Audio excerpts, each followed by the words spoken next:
ആകാശവാണി.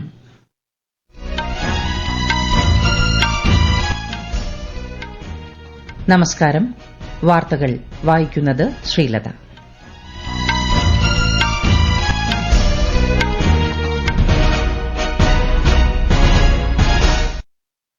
പ്രധാന വാർത്തകൾ.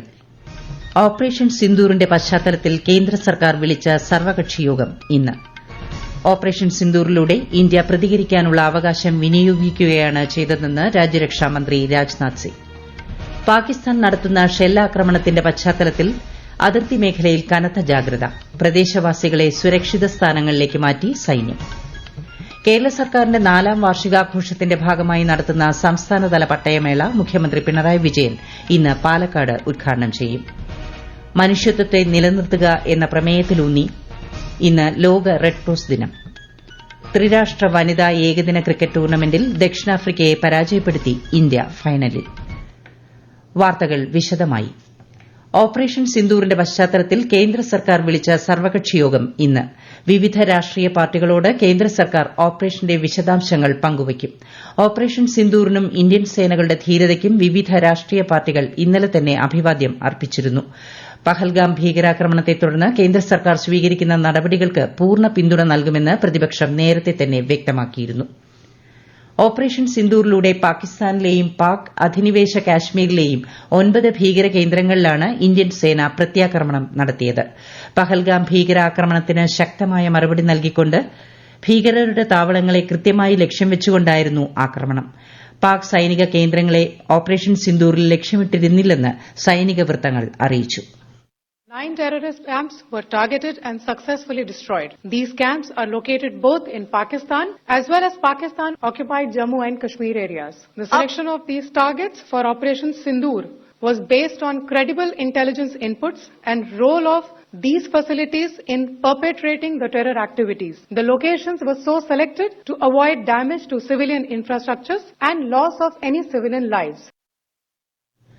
ഓപ്പറേഷൻ സിന്ദൂറിന്റെ വിജയത്തിൽ ഇന്ത്യൻ സായുധ സേനയെ പ്രശംസിച്ച് പ്രധാനമന്ത്രി നരേന്ദ്രമോദി. പാക് ഭീകര കേന്ദ്രങ്ങൾക്ക് നേരെ ഇന്ത്യൻ സേന നടത്തിയ നിർണായക സൈനിക നടപടിയെക്കുറിച്ച് കേന്ദ്രമന്ത്രിസഭായോഗത്തിൽ വിശദീകരിക്കുകയായിരുന്നു അദ്ദേഹം. ഓപ്പറേഷൻ സിന്ദൂർ നേരിട്ട് നിരീക്ഷിച്ച പ്രധാനമന്ത്രിയെ കേന്ദ്രമന്ത്രിമാർ അഭിനന്ദിച്ചു. ദൌത്യത്തിന്റെ വിശദാംശങ്ങൾ അറിയിക്കുന്നതിനായി പ്രധാനമന്ത്രി ഇന്നലെ രാഷ്ട്രപതി ദ്രൌപദി മുർമുവിനെ രാഷ്ട്രപതി ഭവനിൽ സന്ദർശിച്ചു. ഓപ്പറേഷൻ സിന്ദൂറിന് ശേഷം കേന്ദ്ര ആഭ്യന്തരമന്ത്രി അമിത്ഷായുടെ അധ്യക്ഷതയിൽ അതിർത്തി സംസ്ഥാനങ്ങളിലെ മുഖ്യമന്ത്രിമാർ, ഡിജിപിമാർ, ചീഫ് സെക്രട്ടറിമാർ എന്നിവർ യോഗം ചേർന്നു. സമൂഹമാധ്യമങ്ങളിലൂടെ പ്രചരിപ്പിക്കുന്ന ദേശവിരുദ്ധ സന്ദേശങ്ങൾക്കെതിരെ ജാഗ്രത പുലർത്തണമെന്ന് പാകിസ്ഥാൻ, നേപ്പാൾ എന്നിവയുമായി അതിർത്തി പങ്കുവയ്ക്കുന്ന സംസ്ഥാനങ്ങളോട് ശ്രീ ഷാ ആവശ്യപ്പെട്ടു.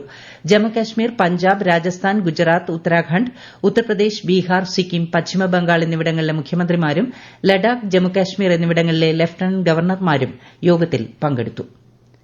ഓപ്പറേഷൻ സിന്ദൂറിലൂടെ പ്രതികരിക്കാനുള്ള അവകാശം വിനിയോഗിക്കുകയാണ് ഇന്ത്യ ചെയ്തതെന്ന് രാജ്യരക്ഷാമന്ത്രി രാജ്നാഥ് സിംഗ്. ദൌത്യത്തിൽ സായുധസേന കൃത്യതയോടെയും ജാഗ്രതയോടെയും പ്രവർത്തിച്ചതായി അദ്ദേഹം പറഞ്ഞു. ഭീകര ക്യാമ്പുകൾ മാത്രമേ ലക്ഷ്യം വെച്ചിരുന്നുള്ളൂവെന്നും സാധാരണ ജനങ്ങളെയും പാകിസ്ഥാൻ സൈനിക താവളങ്ങളെയും ബാധിക്കില്ലെന്നും കേന്ദ്രമന്ത്രി വ്യക്തമാക്കി. भारत ने अपनी सरजमी पर हुए हमले का जवाब देने के लिए अपने राइट टू रेस्पॉन्ड का इस्तेमाल किया है और हमारी यह कार्रवाई बेहद सोच समझकर सधे हुए तरीके से की गई है. आतंकियों के हौसले पस्त करने के उद्देश्य से यह कार्रवाई महज उनके कैंप्स और इंफ्रास्ट्रक्चर तक ही सीमित रखी गई है. ജമ്മുകാശ്മീരിലെ നിയന്ത്രണ രേഖയിലും ജമ്മു അന്താരാഷ്ട്ര അതിർത്തിയിൽ നിന്നും 100ഓളം പ്രദേശവാസികളെ മാറ്റിപ്പാർപ്പിച്ചു. പാകിസ്ഥാൻ ഷെല്ലാക്രമണത്തിന്റെ പശ്ചാത്തലത്തിലാണ് ഇവരെ സുരക്ഷിത സ്ഥാനങ്ങളിലേക്ക് മാറ്റിയത്. പൂഞ്ച്, രജൌരി ജില്ലകളിലെ ഗ്രാമങ്ങളിലുണ്ടായ ഷെല്ലാക്രമണത്തിൽ കുട്ടികൾ ഉൾപ്പെടെ 15 പേരാണ് കൊല്ലപ്പെട്ടത്. ഇന്ത്യൻ സേനയിലെ ലാൻസ് നായിക് ദിനേശ് കുമാറും ഷെല്ലാക്രമണത്തിൽ വീരമൃത്യു വരിച്ചു. ആർഎസ്പുര സെക്ടറിൽ വെടിവയ്പ് ഉണ്ടായിട്ടില്ലെങ്കിലും ജനങ്ങളെ സുരക്ഷിത സ്ഥാനങ്ങളിലേക്ക് മാറ്റുന്നുണ്ട്. അഖ്നൂറിലും ജനങ്ങളോട് സുരക്ഷിത സ്ഥാനങ്ങളിലേക്ക് മാറാൻ ആവശ്യപ്പെട്ടിട്ടുണ്ട്. അതേസമയം ഇന്ത്യയുടെ ആക്രമണത്തിൽ പാകിസ്ഥാനിൽ മരിച്ചവരുടെ എണ്ണം 31 ആയതായി പാകിസ്ഥാൻ സൈനിക വൃത്തങ്ങൾ അറിയിച്ചു. ഓപ്പറേഷൻ സിന്ദൂറിന്റെ പശ്ചാത്തലത്തിൽ പഞ്ചാബിലെ അതിർത്തി മേഖലകളിൽ സുരക്ഷ വർദ്ധിപ്പിച്ചു. ഏത് സാഹചര്യത്തെയും നേരിടാൻ ബിഎസ്എഫ് സജ്ജമായിരിക്കുകയാണ്. പാകിസ്ഥാനുമായി പഞ്ചാബ് 553 കിലോമീറ്റർ ദൈർഘ്യത്തിൽ അതിർത്തി പങ്കിടുന്നുണ്ട്. രാജസ്ഥാനിൽ ബിക്കാനീർ, ജോധ്പൂർ, കിഷൻഗഡ്, ജയ്പൂർ വിമാനത്താവളങ്ങളിൽ നിന്നുള്ള സർവീസുകൾ നിർത്തിവച്ചു. സർക്കാർ ഉദ്യോഗസ്ഥരുടെ അവധി റദ്ദാക്കുകയും തലസ്ഥാനം വിട്ടു പോകരുതെന്ന് നിർദ്ദേശിക്കുകയും ചെയ്തിട്ടുണ്ട്. പഹൽഗാം ഭീകരാക്രമണവുമായി ബന്ധപ്പെട്ട് എന്തെങ്കിലും വിവരങ്ങളോ ഫോട്ടോ വീഡിയോ എന്നിവയോ കൈവശമുള്ള വിനോദസഞ്ചാരികൾ പ്രദേശവാസികൾ തുടങ്ങിയവർ എത്രയും വേഗം അവ ലഭ്യമാക്കണമെന്ന് ദേശീയ അന്വേഷണ ഏജൻസി നിർദ്ദേശിച്ചു. വിവരങ്ങൾ 9655958816 എന്ന മൊബൈൽ നമ്പറിലോ 011243688800 എന്ന ലാൻഡ് ലൈൻ നമ്പറിലോ ലഭ്യമാക്കാനാണ് നിർദ്ദേശം. സംഘർഷത്തിന്റെ പശ്ചാത്തലത്തിൽ ശ്രീനഗർ വിമാനത്താവളം അടച്ചതായി വ്യോമസേന അറിയിച്ചു. ശ്രീനഗർ, ലേ, ജോധ്പൂർ, അമൃത്സർ, ഭുജ്, ജാംനഗർ, ചണ്ഡീഗഡ്, രാജ്കോട്ട് എന്നിവിടങ്ങളിലെ വിമാന സർവീസുകൾ നിർത്തിവച്ചതായി Air India, SpiceJet, IndiGo ഉൾപ്പെടെയുള്ള എയർലൈൻ കമ്പനികൾ വ്യക്തമാക്കി. ഇന്തോ പാക് അതിർത്തി ജില്ലകളിലെ വിദ്യാഭ്യാസ സ്ഥാപനങ്ങളും അടച്ചിരിക്കുകയാണ്. ലേ വിമാനത്താവളം അടച്ചതിനെ തുടർന്ന് കുടുങ്ങിയ വിനോദസഞ്ചാരികൾക്ക് സൌജന്യ താമസമൊരുക്കി ലഡാക്കിലെ ഹോട്ടലുകളുടെയും ഗസ്റ്റ് ഹൌസുകളുടെയും സംഘടന. ഓപ്പറേഷൻ സിന്ദൂറിന്റെ പശ്ചാത്തലത്തിൽ 1000-ലേറെ യാത്രക്കാരാണ് ലേയിൽ കുടുങ്ങിയത് എന്നാണ് വിവരം. ഈ വാർത്തകൾ ആകാശവാണിയിൽ നിന്നും. ആകാശവാണി വാർത്തകളും വാർത്താധിഷ്ഠിത പരിപാടികളും All India Radio News Thiruvananthapuram YouTube ചാനലിലും All India Radio News Thiruvananthapuram Facebook പേജിലും AR News_ തിരുവനന്തപുരം ഇൻസ്റ്റഗ്രാം അക്കൌണ്ടിലും AR News_TVM X ഹാൻഡിലും ലഭ്യമാണ്.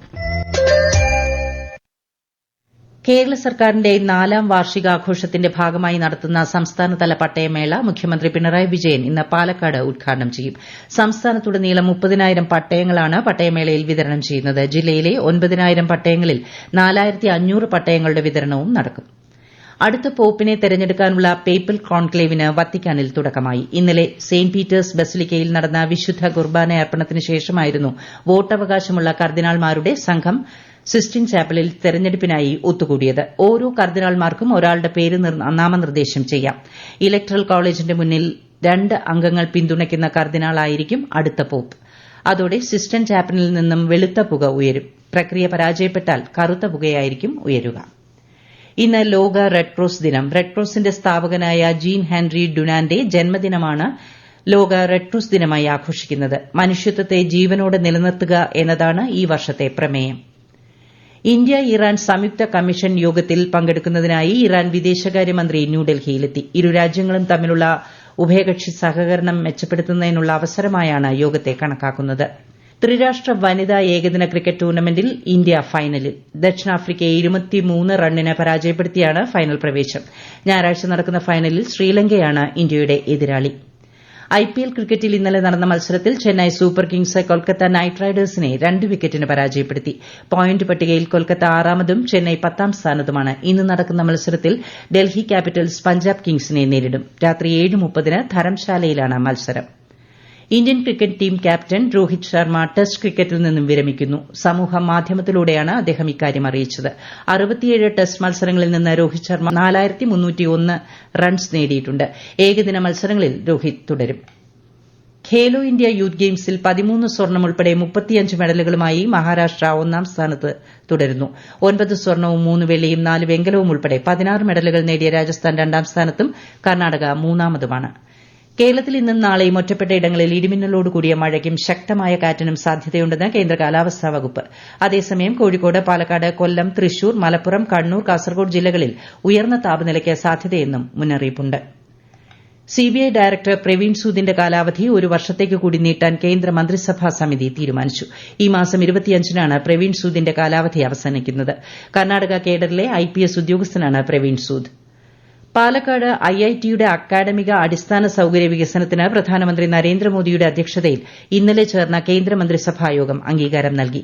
പാലക്കാട് അടക്കം 5 പുതിയ IITകളുടെ അടുത്ത ഘട്ടത്തിലേക്കുള്ള നിർമ്മാണ പ്രവർത്തനങ്ങൾക്കാണ് കേന്ദ്രം അംഗീകാരം നൽകിയത്. പ്രധാന വാർത്തകൾ വീണ്ടും. ഓപ്പറേഷൻ സിന്ദൂറിന്റെ പശ്ചാത്തലത്തിൽ കേന്ദ്ര സർക്കാർ വിളിച്ച സർവകക്ഷി യോഗം ഇന്ന്.